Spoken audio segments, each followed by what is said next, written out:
del tórax, como para poder ver un poco más el pulmón, ¿no?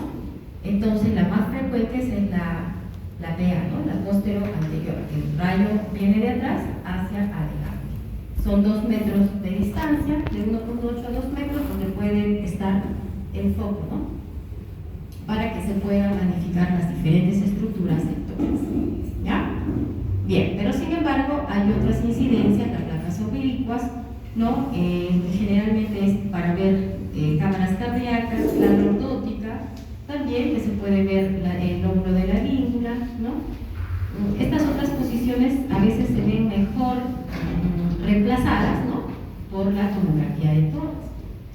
Bueno, no ha salido muy bien esto, pero sin embargo, para que nosotros podamos tener una buena placa de tórax y que nos dé datos exactos, esta placa de tórax tiene que ser bien tomada, ¿no? Entonces hay 4 características para que una placa de tórax esté bien tomada y podamos nosotros empezar a leer. Una es que esté completa, ¿no? Que se vean todos, ¿no? Desde los vértices hasta los senos costofrénicos. Otra, que esté con una buena exposición, ¿no? Es decir, que no esté ni muy penetrada o muy blanda, ¿no? Que no le haya puesto mucha radiación o muy poca radiación, porque si es mucha, todo nos va a salir negro. En rayos X, lo que es blanco es radio opaco y todo lo que es negro es radio lúcido, ¿no?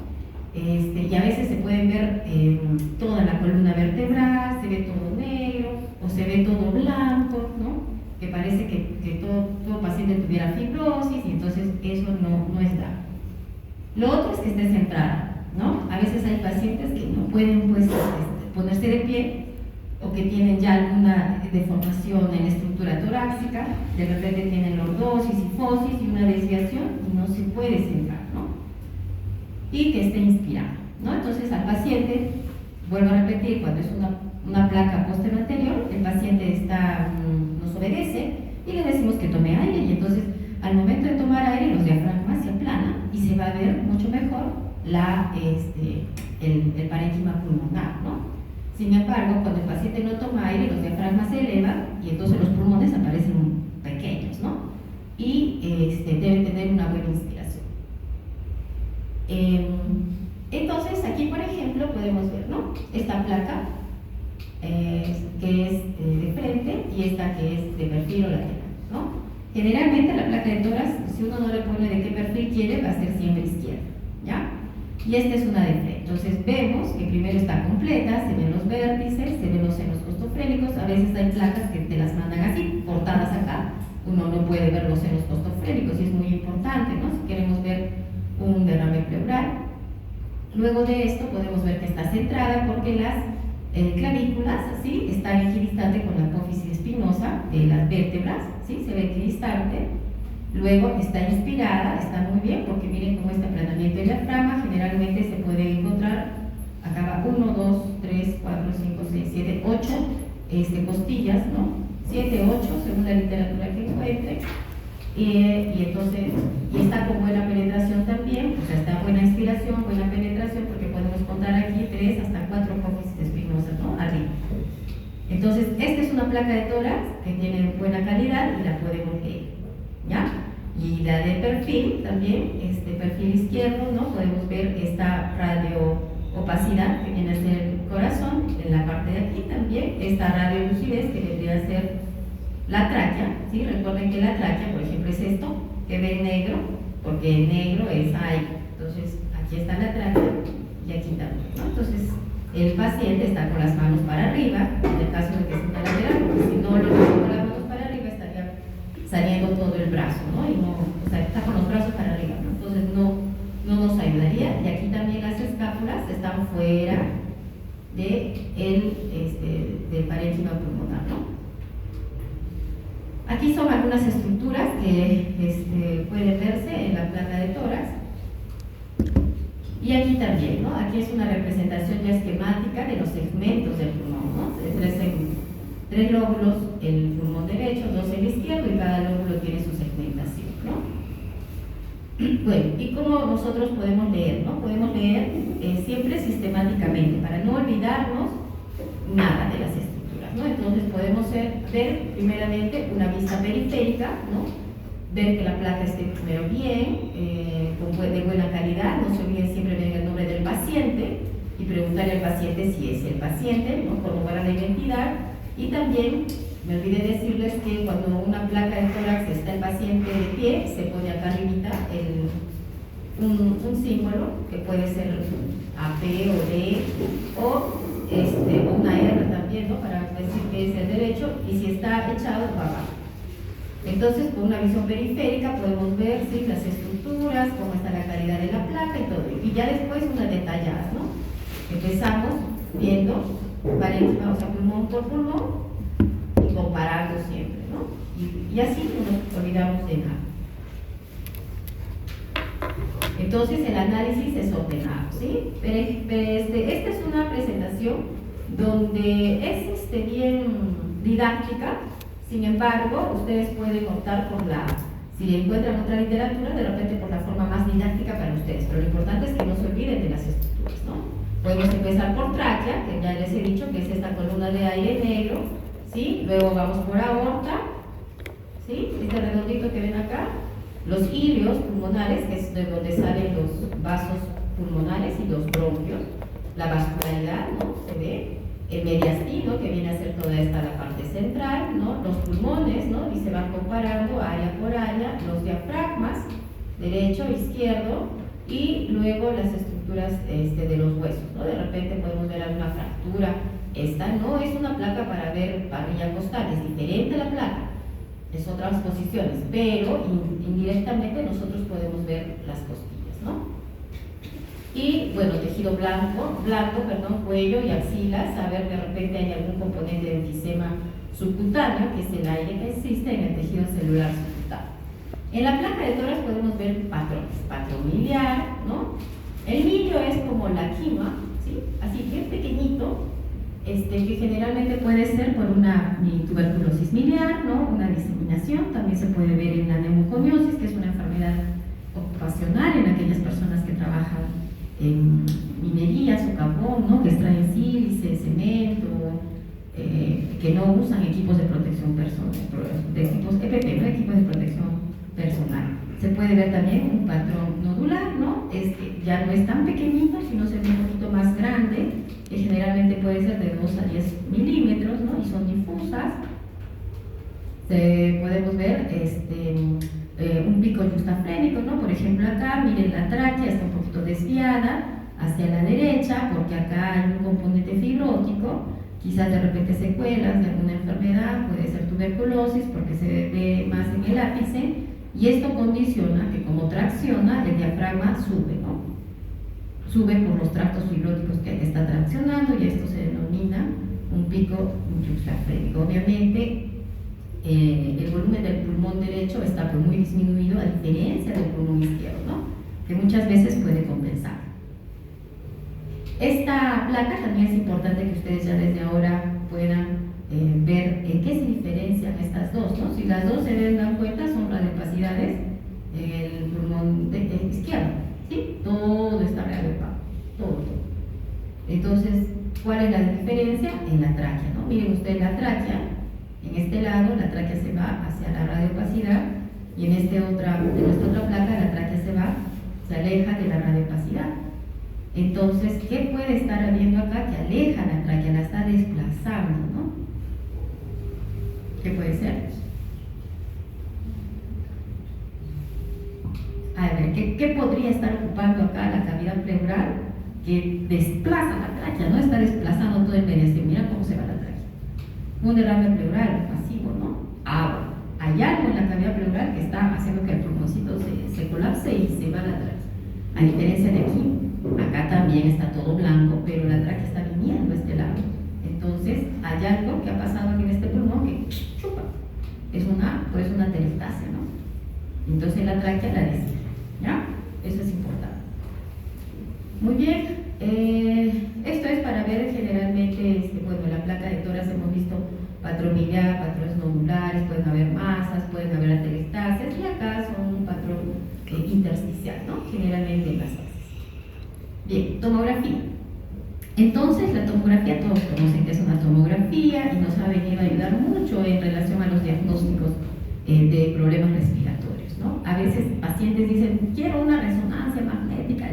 No. Explicarles que una tomografía nos da mucho más datos que una resonancia magnética, quizás para el corazón, ¿no? Resonancia, pero, o articulaciones, que es muy bueno, cerebro, tumores en el cerebro, pero para nosotros, para problemas respiratorios, es una tomografía, ¿ya? Entonces es un paciente que ya no está de pie, ya no es una simple foto, sino que entra en un túnel donde ya es tridimensional y obviamente al paciente ya se le van a hacer cortes más finos, ¿no? Cada 5, cada 6 milímetros, cortes, sale. Y eso ya no se nos pasa nada, ¿no? Por así decirlo, ya nos representa mucho mejor. Entonces es un tubo que va a emitir rayos X, ¿no? En todas las direcciones y el paciente, bueno, entra y luego sale, ¿no? Entonces esa puede ser una tomografía simple y una con contraste es cuando luego de hacerle una simple se le coloca una sustancia de contraste en la vía endovenosa que va a pasar por los vasos sanguíneos porque le estoy colocando en la vena y nos va a dibujar los vasos sanguíneos, ¿no? Y eso también nos puede ayudar. ¿En qué caso nos ayudaría? Por ejemplo, si el paciente tiene una masa tumoral y nosotros queremos ver si esa masa capta contraste o está vascularizada, porque si está más vascularizada nos hace sospechar que esa masa puede ser maligna. Entonces, cuando nosotros encontramos en una placa de tórax una masa, una tumoración, algo, tenemos que pedirle con contraste, ¿no? Para que nos pueda orientar si es que esto tiene alguna etiología maligna, ¿ya?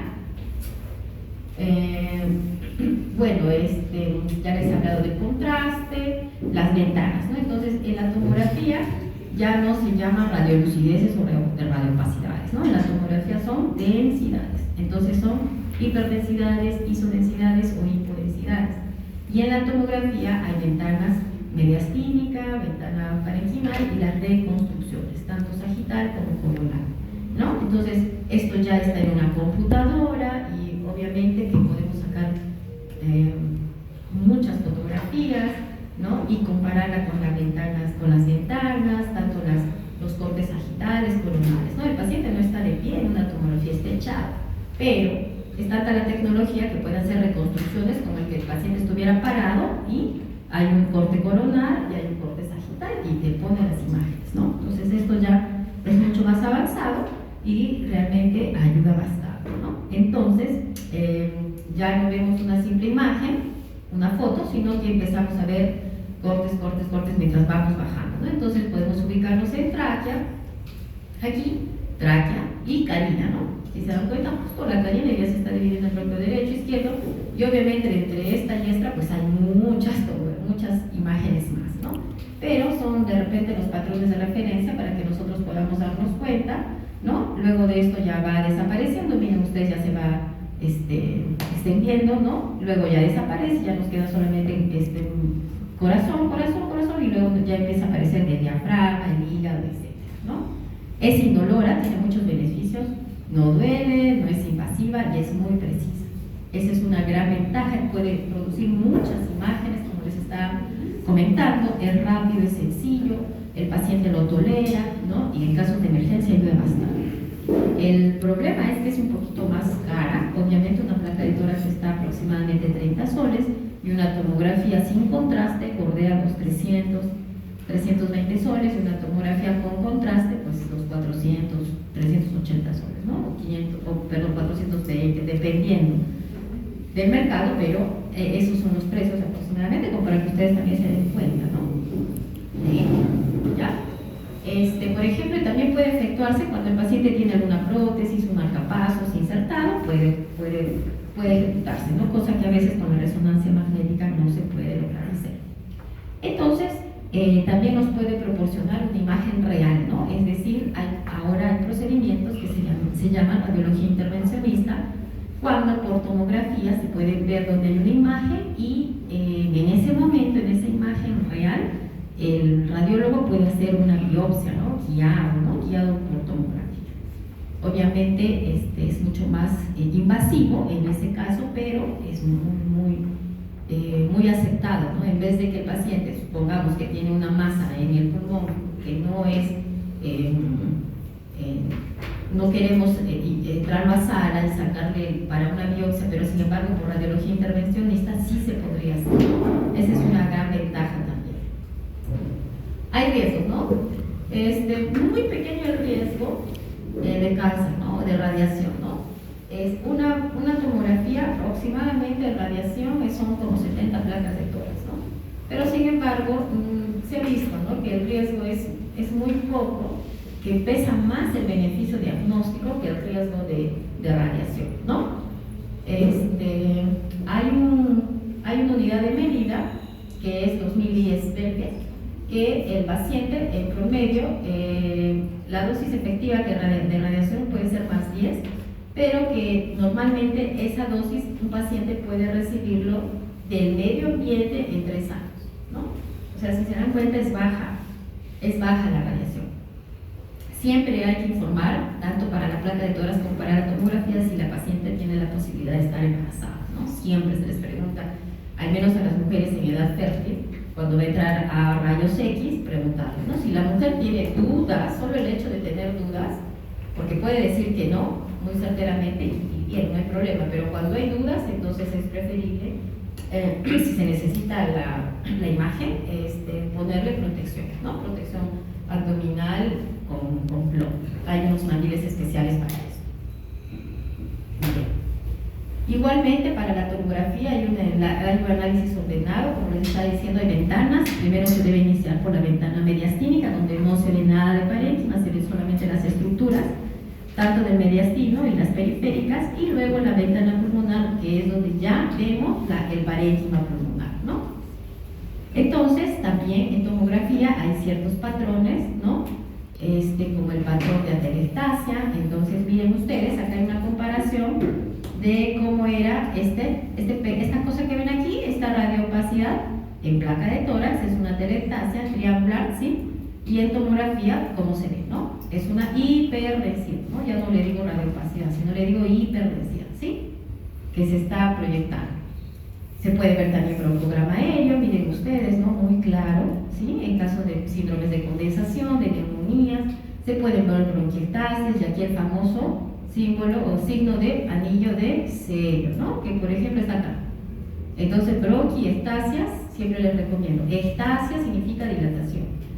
Significa que el bronquio se dilata más de lo normal y al ladito está el vaso, ¿no? Siempre un bronquio va acompañado de su vaso y son del mismo tamaño, del mismo diámetro.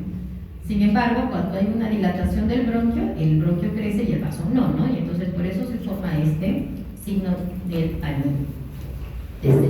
Pueden haber bulas, si se dan cuenta, son pérdidas de parénquima, ¿no? Es un espacio donde hay aire de más de 1 centímetro, pueden haber cavidades, cavernas. La diferencia claramente se ve, ¿no? Las cavidades tienen, o mejor dicho, las cavernas tienen pared gruesa, ¿verdad? Y las bulas no las tienen. Puede haber un patrón de consolidación, si se dan cuenta aquí también, ¿no? Con broncograma aéreo, hay un incremento homogéneo, ¿no? Y atenuación del parénquima pulmonar, un tracing painting, que es como decir que fuera empedrado, ¿sí? Lo mismo, ¿no? Lo mismo pasa aquí, por ejemplo, cuando el paciente ya está en un distrés respiratorio severo, cuando tiene una neumonía intersticial aguda, enfisemas, que son áreas donde hay pérdida del parénquima pulmonar y se llena de aire, ¿no? En pacientes con enfermedades pulmonares obstructivas crónicas, la fibrosis pulmonar idiopática, ¿no? También que son lesiones subpleurales como unos quistes subpleurales o panal de abeja, ¿no? Y una pérdida de la arquitectura pulmonar, ¿no? Neumotórax, ¿no? Miren ustedes, aquí no hay nada de pulmón, el pulmoncito se ha retraído, ¿no? A diferencia del pulmón izquierdo, esto es el parénquima normal y aquí no hay nada, es un neumotórax. Nódulos, ¿no? Que sí se pueden ver nódulos o micronódulos en una tomografía de tórax, a diferencia de unos rayos X que a veces no se pueden, no es tan sensible, ¿no? No se pueden ver nódulos muy pequeños, sin embargo en una tomografía podemos ver hasta las características del nódulo. Entonces el screening de cáncer de pulmón no es con una placa de tórax, el screening de cáncer de pulmón es con una tomografía, ¿ya? Y los quistes, ¿no? Los quistes que generalmente pueden tener dentro de ellos un contenido, ¿no? Que también pueden estar localizados subpleurales o dentro del parénquima y alrededor hay parénquima, ¿no? Muy bien. La radioscopía o fluoroscopía, que es otro de los exámenes auxiliares, ¿no? Es un tipo de radiografía, pero en vivo, ¿no? En la placa de tórax es una imagen, es una foto que te sacas, pero la radioscopía es como muchas fotos, como un cine antiguo, así, ¿ya? Entonces, esto nos va a mostrar imágenes en tiempo real, tanto de los órganos, ¿no? Y de algunas otras estructuras que puedan estar en movimiento, ¿sí? Es como una película, como un cine antiguo. Esto generalmente se usa en estas especialidades, en cardiología, ¿no?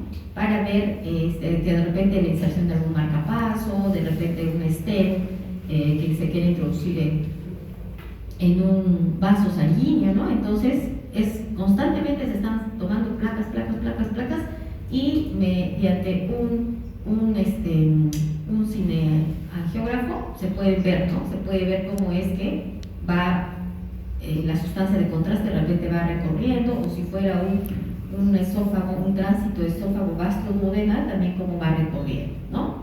Entonces, generalmente es para afecciones cardíacas y gastrointestinales, ¿no? No se usa mucho, como ustedes se preguntarán, entonces como que están sacando placa, sí es así. Y el paciente y los que hacen eso, y el médico que de repente quiera realizar un procedimiento, tiene que entrar con protección, porque ahí sí hay radiación, ¿no? Entonces es bastante la radiación. La protección es tanto desde el cuello, los ojos y todo el mandil de plomo, ¿no? Entonces un mandil que pesa bastante. Hasta ahí son las imágenes. Ahora vamos a ver algunos exámenes auxiliares, por ejemplo, gasometría, ¿no? Ya no son imágenes, esto ya es un examen de sangre. Muchos ya en sus rotaciones están viendo cómo se sacan los gases arteriales. Es una muestra de sangre arterial, no es venosa, porque si fuera venosa lo puede sacar el biólogo, de repente el laboratorista, pero esta es arterial y involucra un poco más de técnica, ¿no? Saber localizar dónde está la arteria radial, ¿no? También se puede sacar cubital, femoral, en el caso de que de repente no se pueda sacar radial, pero extraemos unos centímetros, unos mililitros de sangre arterial, y eso se manda a analizar rápidamente, y los resultados también salen rápidamente, porque generalmente esto es un examen que tenemos que tenerlo ya. El resultado no es para el día siguiente, es para el instante, porque tenemos que tomar decisiones, y generalmente es en pacientes que están en mal estado general, en pacientes en cuidados intensivos, ¿no?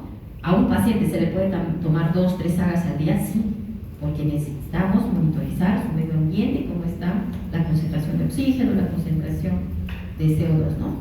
Su medio interno, no su medio ambiente, su medio interno, porque es gases y electrolitos, que es sodio, potasio, cloro, calcio, magnesio, salen esos resultados, ¿no? Entonces, se requiere una técnica adecuada, con una punción adecuada, ¿no? Se traslada rápidamente, se tiene que usar un anticoagulante previamente en la jeringa, y con esto podemos determinar. ¿Qué determinamos? El pH, sí que es muy importante, la presión de CO2, el bicarbonato y la presión de O2. Para nosotros, la presión de O2 y la presión de CO2 y el bicarbonato es fundamental, porque nosotros podemos ya catalogar si nuestro paciente respiratorio, recuerden que son exámenes en patologías respiratorias, está cursando con una insuficiencia respiratoria.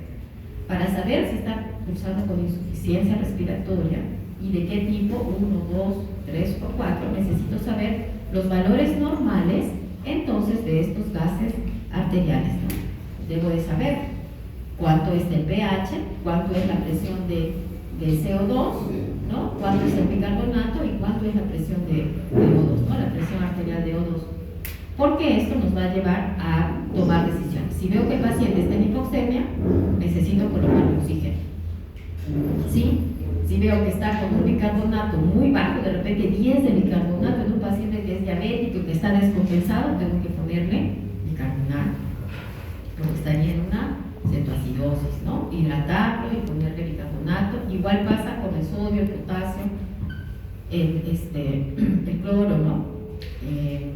Y es importante. Entonces acá, por ejemplo, vemos algunos valores normales, ¿sí? Que nos trae los resultados de este examen, y además yo puedo sacar algunos otros valores, ¿no? De estos resultados. Por ejemplo, la gradiente alveolo arterial, ¿no? Esto nos importa porque es una gradiente, ¿no? Donde nos va a hacer diferenciar si es que la insuficiencia respiratoria de mi paciente es por mala difusión de gases o de repente es por algo extratorácico, ¿no? ¿Qué tal si es un Guillain-Barré? Que el problema es de neurona motora, ¿no? Y no netamente de parénquima pulmonar y de intercambio gaseoso. Eso nos hace diferenciar, ¿ya?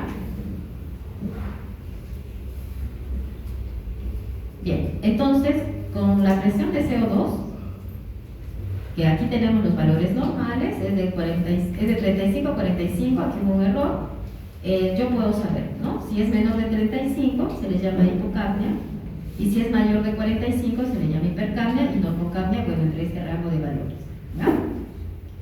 Y el diagnóstico de estos trastornos es algo relativamente fácil, pero hay que tener práctica, ¿no? Entonces, yo ya sé cuánto es mi pH, es decir, mi concentración de hidrogeniones. Si está alto, se le llama la concentración, o sea, el pH, si es alto, es más de 7.45, le estamos llamando alcalemia, y si es menos de 7.45, le estamos llamando acidemia, ¿no? Es decir, que la concentración de hidrogeniones está alta, porque recuerden ustedes que es inversamente proporcional por la ecuación de Henderson-Hasselbalch, ¿no? Eso en bioquímica lo han llevado. Entonces, si mi paciente está en acidemia con un pH bajo, tengo que luego fijarme en el bicarbonato y en la presión de CO2. Si la presión de CO2 está alta, es una acidosis respiratoria, ¿no? Y si el bicarbonato está bajo, es una acidosis metabólica. Y al contrario, si el pH está alto, es una alcalemia, y entonces si mi bicarbonato está alto, es una alcalosis metabólica, y si mi presión de CO2 está bajo, es una alcalosis respiratoria. Bien, espirometría. Es otro examen auxiliar. Es muy importante para nosotros porque es una de las más antiguas pruebas de función pulmonar. Entonces ahora ya no vamos a ver la anatomía del pulmón, como es en la placa de tórax o en la tomografía. Ahora vamos a ver cómo funciona el pulmón. La espirometría es una de las pruebas de función pulmonar, pero tenemos varias, ¿sí? Entonces lo que nos mide la espirometría son volúmenes pulmonares, ¿sí? Con eso nosotros podemos ver el tamaño de nuestros pulmones, el calibre de los bronquios. Es fácil de hacer, es inocuo, pero sin embargo acá podemos ver otros ejemplos de pruebas de función pulmonar, ¿no? Entonces, para ver mecánica respiratoria, aquí tenemos espirometría, ¿no? Para ver intercambio gaseoso, por ejemplo, los gases en sangre, el AGA, ¿no? Que ya lo hemos visto, o la oximetría. Para ver el control de la respiración, los gases en sangre. Para ver pruebas de ejercicio, cómo es que el sistema respiratorio responde frente a un estrés en la caminata de los 6 minutos, y también pruebas de esfuerzo. Menos frecuentes, por ejemplo, tenemos la difusión de CO2 o el DELCO, que esto es para ver membrana alveolar arterial, ¿no? El test cardiopulmonar, el test de metacolina, que es para ver cómo en el ejercicio también, o mejor dicho, con esta sustancia, qué tanto de broncoconstricción hay en nuestro pulmón, ¿no? Entonces, son muchas pruebas pulmonares, pero la más básica, la que ustedes deben de saber, es la espirometría, porque es también la más frecuente, ¿no? La más común. Hay recomendaciones de que todos los mayores de 35 años de edad que fumen, que tengan historia de tabaquismo, debería de realizarse una espirometría, ¿no? Entonces, la espirometría nos puede ayudar tanto para el diagnóstico, por ejemplo, de asma, ¿sí? Para el diagnóstico, para monitorización, ¿no? En intervenciones quirúrgicas. Por ejemplo, ¿qué pasa si hay un paciente que tiene muy dañado el lóbulo de la língula, ¿no? Del pulmón izquierdo, y el cirujano de tórax quiere operar, pero él quiere saber cómo están sus volúmenes pulmonares? Si al quitarle todo el lóbulo de la língula, este paciente que de repente era tabaquista puede luego vivir sin eso, o de repente va a ser peor, ¿no? La cirugía. Entonces nosotros lo sometemos a una espirometría, y ahí nosotros sabemos cómo están sus volúmenes pulmonares. Si se le puede hacer la segmentectomía, o sea, solamente un segmento del pulmón, si le podemos sacar todo un lóbulo del pulmón, que se llama lobectomía, o si le podemos hacer una neumonectomía, que es sacarle todo el pulmón. Y hay personas que vienen con un solo pulmón, sin oxígeno a domicilio, ¿no? Eso depende de cómo está tu otro pulmón, ¿no? Cómo cuidaste tu otro pulmón. Para eso nos sirve la espirometría. A veces hay pacientes que no pueden hacer los valores que se requieren, y entonces el cirujano les dice, no, si yo te saco este lóbulo, vas a estar a oxígeno a domicilio, no vas a tener una buena calidad de vida, ¿no? Entonces, para eso nos ayuda también, ¿ya? Para estudios epidemiológicos, eso sí, para investigación clínica, también, como les decía, para el cribado de los fumadores, ¿no? Para ver si es que ya quizás tengan alguna alteración en sus volúmenes pulmonares y quizás con eso decirle al paciente que deje de fumar. Puede ser también, ¿no? Para determinar cómo es el pronóstico y la gravedad de las enfermedades. Por ejemplo, un paciente con fibrosis o con EPI. Yo quiero saber ahora, por ejemplo, si yo le tomo una espirometría, ¿no? En el 2024, ¿cómo hacía la espirometría? Si la hacía muy bien, pero después en el 2026 le vuelvo a hacer otra espirometría y este paciente estoy viendo que ya los volúmenes pulmonares están disminuyendo, entonces eso indica que está yendo mal, ¿no? Que su fibrosis probablemente está aumentando, está acelerando. Para eso también nos ayuda, ¿sí? Hay indicaciones y también hay contraindicaciones, ¿no? Por ejemplo, no le voy a poder hacer a un paciente espirometría cuando está inestable hemodinámicamente. Para hacer la espirometría necesito que el paciente esté lote, o sea, lúcido y orientado en tiempo, espacio y persona. Glasgow 15/15 y me haga caso y me comprenda, ¿no? Porque es una técnica, es una maniobra. Entonces, si el paciente no cumple con esto, no le puedo hacer. Si está inestable, está chocado, está taquineico, está con mucha tos, no le voy a poder hacer. Si ha tenido una neumotora reciente, si ha tenido una tromboembolia pulmonar reciente, si está hemopizando, no le voy a poder hacer, ¿no? Porque de repente al momento de poner la boquilla del espirómetro, como se tiene que hacer mucha fuerza, entonces me empieza a hemopizar más, no le puedo hacer, ¿no? Si ha tenido un infarto de miocardio reciente, de repente, acá dice 7 días, pero puede ser hasta el mes, pasado el mes, no le puedo hacer porque puedo provocar una angina, ¿no? Si el paciente tiene hipertensión intracranial, tampoco, o de repente desprendimiento de retina, ¿no? Porque es una maniobra que requiere fuerza. Se le denomina espirometría forzada, ¿ya? Es decir, el paciente tiene que hacer su mejor esfuerzo. Y relativa en los niños menores de 5 a 6 años que no saben, no van a hacerme caso, cómo hacer el procedimiento, pacientes confusos también, ¿no? Relativamente, porque quizás dentro de la confusión puede ayudarnos un poco si le explicamos bien, ¿no? Diarrea, vómitos, si es que quizás ya está algo controlado, si nos puede hacer el procedimiento, y se lo indicamos quizás en alguna emergencia, o sea, es algo que sí necesitamos, se lo hacemos, si no, tenemos que esperar a que pase ese proceso y recién lo podemos hacer. Y también pacientes que estén con una infección respiratoria, ¿no? De repente con gripe, no, pues ellos no, porque tienen que estar, no va a ser fidedigno, ¿no? Esos valores que vamos a obtener de la espirometría.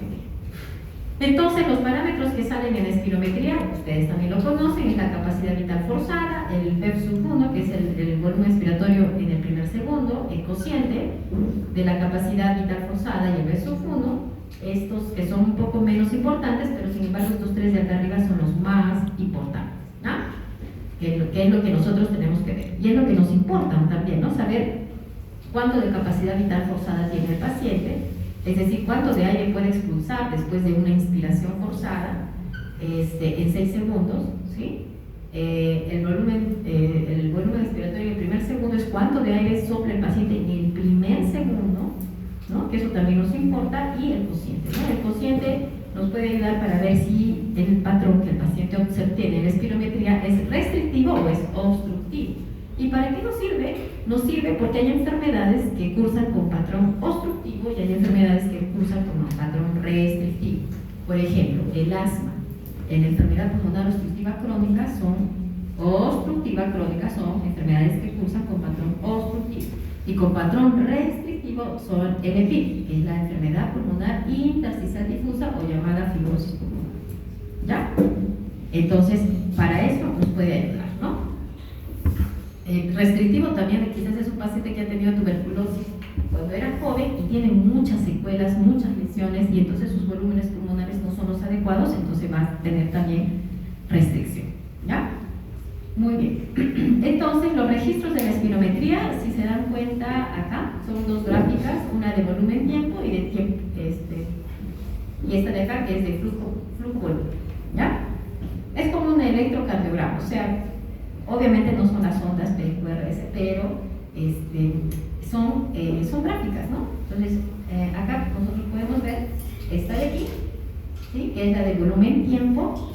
Entonces, cuando yo al paciente en el segundo 0, 1, 2, 3, 4, 5, 6, ¿no? Y cuánto de volumen bota. Entonces, en el segundo 0, yo le digo al paciente que tome aire fuertemente, lo más que pueda, tome bastante aire y luego sople fuerte. Y entonces, ¡pum!, ¿no? En el primer segundo sopla, sopla, sopla, sopla, sopla, sopla, sopla, sopla, sopla, en esta curva. Y en esta de acá sería esto, ¿sí? El flujo volumen. Sople fuerte y luego obviamente va a bajar, va a bajar, va a bajar, ¿no? Esta es la curva expiratoria y luego le digo, toma aire y el paciente me hace esta curva inspiratoria, ¿no? Entonces, tome aire y sople fuerte y ¡pum!, el paciente siempre hace un pico, que es su food. Y luego de ahí sople, sople, sople, sople, sople, sople, sople, sople, sople, hasta aproximadamente el segundo 6. Y luego de ahí ya, tome aire y ¡pum!, tome el aire, ¿ya? Recuerden que es una espirometría, no es una inspirometría. Lo que yo voy a medir son volúmenes al expirar, ¿ya? Entonces en esta curva me importa mucho esta de acá arriba, la de arriba, la expiratoria. Pero a veces puedo hacer la inspiratoria para ver cómo es que toma aire, ¿no? A veces pueden haber problemas de pared torácica y entonces no toma bien el aire el paciente, ¿no? ¿Ya? Entonces el pico se denomina el PIC, el flujo expiratorio pico. En el primer segundo es el flujo, el volumen expiratorio en el primer segundo, y todo lo que se hace en 6 segundos es la capacidad vital forzada, ¿ya? Entonces hay muchos datos acá del paciente. Miren todos estas volúmenes que nos da, pero para ustedes solamente les importan los 3 primeros, ¿sí? Como les estaba diciendo, siempre datos del paciente y más que nada, entre los datos del paciente va la altura del paciente, cuántos años tiene y a veces el peso y el sexo, ¿no? Entonces, acá en esta aula, todos tenemos nuestros propios volúmenes, ¿sí? Según, porque todos medimos diferente, todos tenemos otra edad, somos hombre y mujer. Y entonces automáticamente eso se introduce en una computadora y ya salen las ecuaciones, ya están dadas, y automáticamente sale cuánto de volumen expiratorio en el primer segundo debes de tener, cuánto debe ser tu capacidad vital forzada, y obviamente a eso se le denomina un predicho, porque ya está, ¿no? Y cuánto haces, ¿no? Por ejemplo, este paciente, su predicho era 4 litros 370 de capacidad vital forzada y él hizo 5 litros 20, ¿no? O sea, estaba bien, estaba por encima de su normal, de su predicho. Igual, el B-1 automáticamente sale cuánto debe ser tu B-1 según tu talla, tu peso, tu edad y el hecho de que eres hombre o mujer, y cuánto haces, ¿no? Cuánto este paciente hace. Entonces, según estos valores, el paciente está normal, su espirometría está normal y el cociente también está más encima de 0,8. Entonces, esa es una manera fácil de interpretar, ¿no? No los quiero agobiar con todo esto, pero sin embargo ya ustedes deben de conocer para qué nos sirve la espirometría y cómo poder interpretarla, ¿no? Entonces, si las curvas son válidas, etcétera, mido este cociente, ¿no? Que puede ser menos de 0,7, y si es menos es una obstrucción y si no, no es una obstrucción, que generalmente puede ser una restricción, ¿ya? Muy bien. Entonces, la espirometría puede ser un procedimiento en teoría fácil de hacer, sin embargo, tiene que cumplir ciertos criterios de aceptabilidad y repetibilidad también, ¿no? Entonces, puedo hacer hasta 3, 4 maniobras y obtener las mejores curvas. No siempre el paciente sabe hacer la espirometría y hay que explicarle muy bien, ¿no? Generalmente decir que es una prueba de esfuerzo. Bien, y ya para terminar, la broncofiloscopía. Ya de repente algunos han notado o están viendo broncofiloscopía, se ve así, ¿no? Entonces, esto ya es un procedimiento invasivo, es la introducción de un broncofibroscopio a la vía respiratoria, ¿no? Que puede ser por nariz o de repente también por boca. Y es como una endoscopía, pero en vez de irnos al esófago, nos vamos a la tráquea, ¿sí? Entonces, justo aquí, ¿no? Nosotros nos centramos aquí, miren las cuerdas vocales, y el gastroenterólogo se entra por acá atrás, ¿no? Al esófago. Entonces, obviamente, el calibre del broncofibroscopio es de menor calibre y lo que vamos a hacer es explorar las vías respiratorias, ¿no? Miren aquí, esto es tráquea y miren lo que estamos encontrando, ¿no? Una tumoración, miren aquí, esto es carina, ¿sí? Donde se divide el izquierdo y el derecho, y bueno, acá hay un sangrado. Entonces, eso es lo que vamos a ver. Tenemos broncofibroscopios algo gruesos, algunos más delgados, algunos que también son para pediátricos, ¿no? Es una zona flexible que se introduce, dentro de sí lleva un túnel donde hay una camarita, por eso es una videobroncofibroscopía, pero puede no tener camarita también, algunos antiguos broncofibroscopios, Y tiene otro túnel, otro lumen por donde se puede introducir pinzas, ¿no? Pinzas tanto para sacar biopsias, muestras, cepillados, etcétera, ¿no? De patologías que estén en la vía aérea. Entonces, esto para hacerles un poquito de recuerdo, antes había un broncofibroscopio rígido, si se dan cuenta, miren, era medio traumático, ¿no?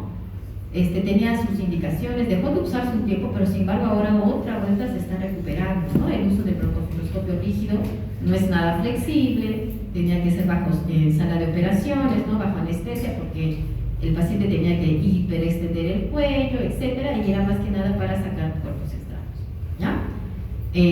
O de repente lesiones muy graves que estén en la vía central, que a veces el broncofibroscopio no nos permite hacer, ¿no? Entonces la diferencia entre el rígido y el flexible.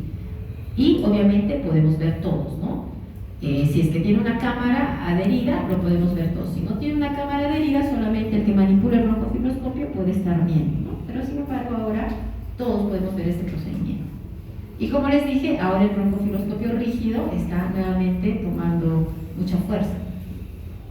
Hay indicaciones para realizar la broncofibroscopía, ¿no? El paciente tiene que estar en ayunos, no puede tomar nada de alimentos, ¿no? Quizás un poco de líquidos 2 horas antes, no tienen que estar anticoagulados porque pueden sangrar. Recuerden que vamos a tomar muestras, vamos a hacer cepillados, etcétera, ¿no? Y lo que tenemos que hacer son aspiraciones, es decir, nosotros entramos el broncofibroscopio y de donde sabemos que puede estar la lesión, previamente hemos analizado una tomografía del paciente y sabemos dónde hay una lesión, en qué segmento, y a ese segmento nos vamos, ¿no? Y ahí hacemos un lavadito, hacemos un cepillado, y si encontramos alguna lesión endoluminal, es decir, en el trayecto, se le puede hacer una biopsia. Recuerden que nosotros no vamos a salir por fuera de los bronquios, o sea, todo lo que encontremos dentro de los bronquios, eso es lo que vamos a poder biopsiar, pero nada de parénquima, nosotros no estamos entrando a parénquima, ¿ya? Entonces, si la lesión del paciente es periférica, es muy pegada a la pared torácica, no vamos a llegar, ¿no? Porque no hay broncofibroscopios que puedan introducirte hasta tan pequeñito el bronquio, ¿no? Entonces, eso también hay que tener en cuenta. Si el paciente tiene una lesión periférica, no llegamos con el broncofibroscopio, entonces es mejor hacerle una punción aspiración por fuera, ¿no? Por la pared torácica por afuera. Bien. Entonces, las indicaciones, ¿no? Para ver pacientes que sangran, por qué sangras, de dónde está sangrando, pacientes con tos inexplicables, si hay de repente parálisis de la cuerda, hay nódulos, hay algunas lesiones en cuerdas vocales, para eso también nos ayuda. Para ver tumores, cuerpos extraños, ¿no? Masas pulmonares, atelectasias también, ¿no? De repente un paciente con infecciones respiratorias frecuentes para toma de cultivos, ¿no? Se puede hacer este procedimiento, ¿ya? Bien, entonces podemos extraer cuerpos extraños, calmar hemoptisis, ¿no? Algunas colocaciones de endoprótesis, esto ya para broncofibroscopía avanzada, ¿no? Intervencionista, etc. Las pinzas de diferentes tamaños, ¿sí? Algunas muerden, algunas pueden anclarse y morder, etcétera, etcétera. Y así es como se mira por dentro, ¿no? Entonces aquí estamos viendo como esta mucosa, ¿no? De la tráquea hay una hemorragia pequeña, aquí sin embargo las hemorragias son más puntiformes.